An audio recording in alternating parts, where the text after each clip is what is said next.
మెడ్సీ IVF ఉచిత సంతాన సాఫల్య చికిత్స శిబిరం ఏప్రిల్ 15 నుండి మే 15 వరకు. నమస్తే రమగారు. నమస్తే జయ. రమగారు, మంచి చందమామ కథ ఒకటి చెప్పండి. చిన్న కథ చెప్దామా? పూర్వం ఒక రాజుగారు ఒక ఆయన ఉండేవాడు. ఆయన కూడా ఎప్పుడు దిగులుగా ఉండేవాడు. చాలా దీనంగా మొహం పెట్టుకునేవాడు. జనాలకు అర్థమైంది, ఎందుకు ఇంత దిగులుగా ఉంటాడు ఈయన, అంత దిగులు పడ్డానికి కారణం ఏమిటో తెలియదు. అది రాజు తాతండ్రుల నుంచి వచ్చిన రాజ్యం. ఏదో పిల్లలు వాళ్ళు వీళ్ళు ఉన్నారు, రాజ్యం సుభిక్షంగా ఉంది, అన్నీ బాగానే ఉన్నాయి. ఆయన ఇట్లా ఉండేవాడు, సూర్మంటూ ఏమిటో ఏమిటో ఏమిటో అనుకునేవాళ్ళు. ఆయన దిగులుగా ఉండటానికి ఒక రహస్యం ఉంది. ఆ రహస్యం ఆయనకి క్షవరం చేసేటువంటి మంగలి అప్పన్నకి మాత్రమే తెలుసు. జుట్టు కత్తిరించేటప్పుడు ప్రతి నెల అప్పన్న అది చూస్తాడు. ఏమిటంటే రాజుగారికి చెవులు గాడిద చెవులు ఇట్లా ఉంటాయి ఆయనకి. అయితే ఆయన ఏం చేసేవాడు, మామూలుగా అయితే గడ్డం చేయడానికి వీడు రోజు విడిచి రోజు వచ్చేవాడు. తలపని చేయడానికి నెలకోసారో 2 నెలలకోసారో. అప్పుడు ఈ కిరీటము, ఈ జుట్టు కవర్ చేసిన జుట్టు అంతా వెనక్కి తీయాలి కదా, అది కవర్ చేసేలాగా హెయిర్ కట్ చేసి పెట్టేవాడు. ఈయన ఎక్కువగా కిరీటం పెట్టుకునేవాడు. పగటిపూట ఎవరికి తెలిసేది కాదు. ఆ రాత్రిపూట ఏమిటంటే వాళ్ళ అప్పుడు దీపాలు అవి తక్కువ కదా, అంత రాత్రిళ్ళు ఎవరికైనా తెలుసుకునే అవకాశం ఉండేది కాదు. ఆయన తలపాగాతోటి వాటితోటి కవర్ చేసుకునేవాడు. ఎవరికైనా తెలిసిపోతుందేమో అని దిగులు. ఓహో.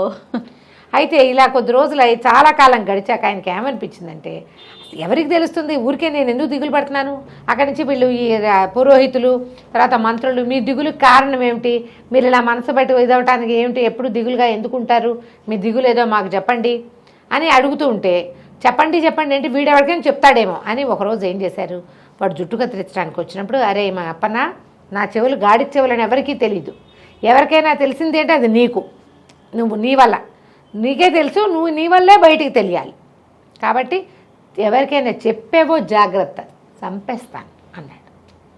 అప్పటిదాకా అప్పన్న క్యాజువల్గా తీసుకున్నాడు. వాడికి తెలుసు చిన్నప్పటి నుంచి రాజుగారికి చెప్పద్దు అనగానే కడుపులో ఉబ్బరం వచ్చేస్తుంది, ఎవరికైనా అంతే. అవునది ఎవరికి చెప్పకూడదంటే, ఎవరికి తెలియని ఒక రహస్యం నాకు తెలిసి అనిపిస్తుంది, పిల్లలకు కూడా ఇప్పుడు చెప్పేద్దామా అని ఉంటుంది. అక్కడి నుంచి అన్నం వరట మానేసింది వీడికి, కడుపు ఉబ్బరం. అక్కడి నుంచి వాళ్ళ ఆవిడే రోజు తినేదే తిన్నావు, ఎందుకు ఏమిటి నువ్వు ఎందుకున్నావు ఇట్లా, ఆ మొహం అట్లా పెట్టుకుంటావేమిటి ఆవదాగినట్టు, ఎందుకు అట్లా ఉన్నావు అని ఓహో నిలదీసింది, అడిగింది. అసలు ఏమైనా ఉందా విషయం, ఏదైనా దాస్తున్నావా మనసులో పెట్టుకుని, నాకు చెప్పు, నేను ఎవరికి చెప్పను. సరే ఇక అన్నం అరగటల్లా వీడు రాజుగారు బాగానే ఉన్నారు ధైర్యంగా, ఎందుకంటే అప్పిగాడిని బెదిరించా, వాడు ఎవరికి చెప్పడు అని ఈయన కొంచెం యాక్టివ్గా కనపడటం మొదలెట్టాడు. జనమంతా అబ్బా పర్వాలే రాజుగారు బాగున్నారు అనుకున్నారు. రాజుగారి నీరసం అంతా అప్పిగాడికి వచ్చింది. వీడేం చేశాడు, ఒక వారం చూశాక డాక్టర్ దగ్గరికి పోయారు.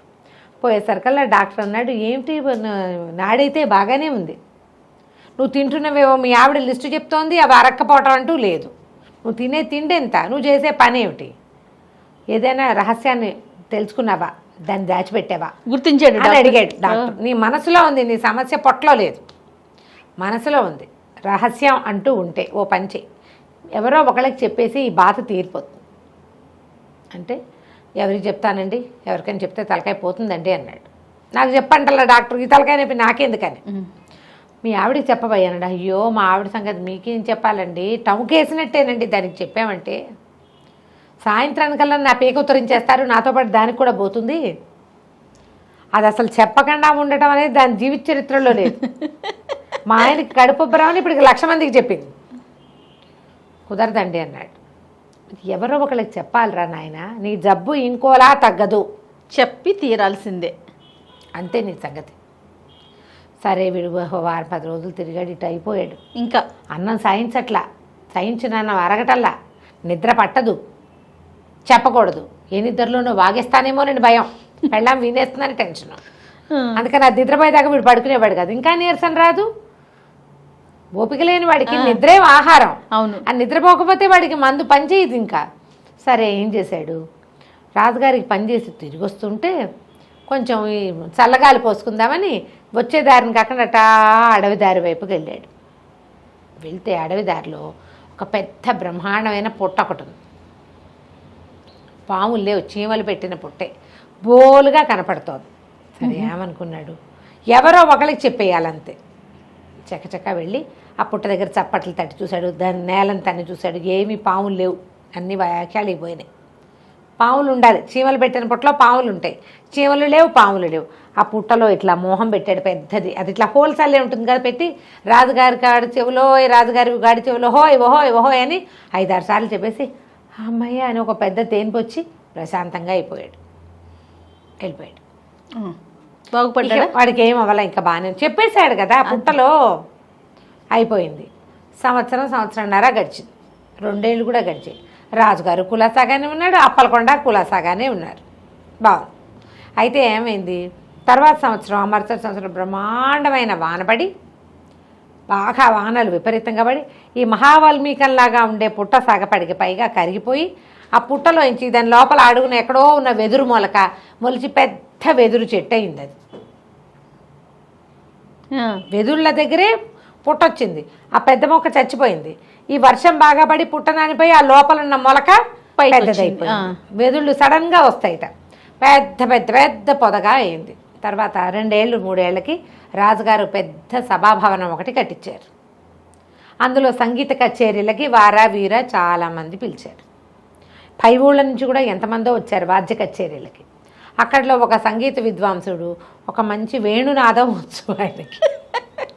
ఆ వేణువు కోసం వెతుక్కుంటూ కొత్త వెదురు కావాలని అడవిలోకి వెళ్ళి ఈ పుట్ట మీద ఉన్నటువంటి వెదురులోంచి 2 మంచి సలీసుగా ఉన్నటువంటి సన్నటివి బాగున్నవి తెచ్చుకున్నాడు. కాకపోతే తొలిగా రాజుగారి దగ్గరే వాయించాలనుకున్నాడు. ఆ వెదురు ఇంత పొడుగు వస్తుందా, దానికి హోల్స్ కొట్టాడు. మూసి చూస్తే గాలి ఇటు నుంచి అటు వెళ్తోంది, బాగుంది. అదే కదా మనకు కావాలి. సరే వెళ్ళాడు. వెళ్ళిన తర్వాత అందరూ తలా ఒక కచేరీ చేశారు. ఈయన కూడా మృదంగ విద్వాంని, వైలిన్ విద్వాంసుడిని, వెనకాల తంబురా వాళ్ళని, టింగ్ టింగ్ మన తాళం కొట్టే వాళ్ళందరినీ కూర్చోబెట్టుకుని పువ్వు అని ఊద్దాం అనుకున్నాడు.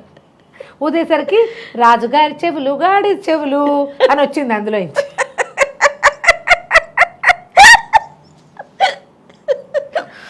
నిర్కాంతపోయాడు. నేను ఒకటి పోతుంటే కళ్యాణ్ రాగాని బదులు గాడి చెవులు వస్తాయి ఏమిటో తెలియదు ఆయనకి. మళ్ళీ ఉఫ్ ఉఫ్ ఉఫ్ అని ఊదాడు. ఊదినప్పుడల్లా రాజుగారి చెవులు గాడి చెవులు, రాజుగారి చెవులు గాడి చెవులు. ఈయన ఏ రాగంలో ఊద్దామనుకున్నాడో ఆయా రాగాల్లో, కళ్యాణి, మోహన, కరహర ప్రియ అన్ని రాగాల్లోనే రాజుగారి చెవులు గాడి చెవులు అని పాడుతుంది. అది ఈయన పాడే స్వరం ఏం రావటల్లా, సౌండ్ మాటే వస్తుంది. రాజుగారి చెవులు గాడి చెవులు. రాజుగారే ఎవడరా వాడు నరిచి కేకలు పెట్టాడు. వీటిని నిర్కాంతపడ్డాడు. ప్రభు నాతో అందరూ వినేశారు సభాభవనంలో. నాకేం తెలియదండి, నేను ఈ ఫ్లూట్లో ఉంది,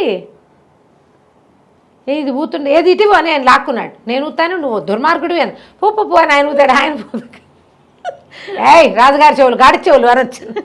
ఆయన కోపం అంతా అందులో వినపడుతుంది అన్నమాట. అక్కడి నుంచి మంత్రి గారు ఆశ్చర్యపోయి, నిజమా, అదేంటండి, వీడే ఏదో వేషం వేస్తున్నాడు అనుకున్నాను. ఆయన ఊదాడు, సైన్యాధ్యక్షుడు ఊదాడు, పురోహితుడు ఊదాడు, రాణిగారు కూడా ఊదింది.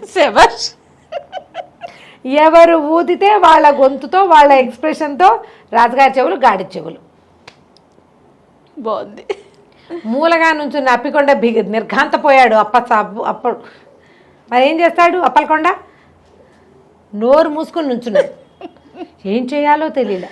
రాజుగారికి ఏమనిపిస్తుంది, అందరికీ తెలిసిపోయాక ఇంకెందుకు, ఆయన కిరీటం తీసి పక్కన పెట్టాడు. చాన్నాళ్ళుగా వీటిని కవర్ చేయలేక చచ్చిపోతున్నాను.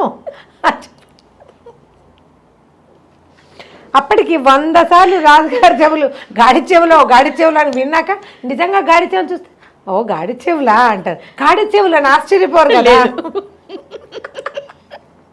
100 సార్లు విన్నాక క్యాజువల్గా ఉంటాయి అవన్నీ.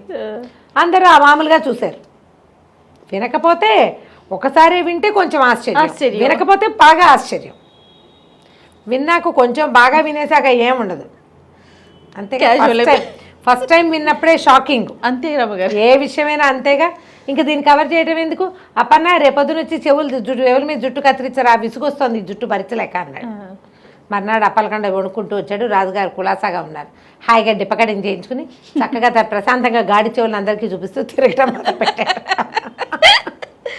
అసలు అప్పని తడకపోతే ఇష్యూడే లేదు, భయపెట్టకపోతే వాడు ఊరుకునేవాడు.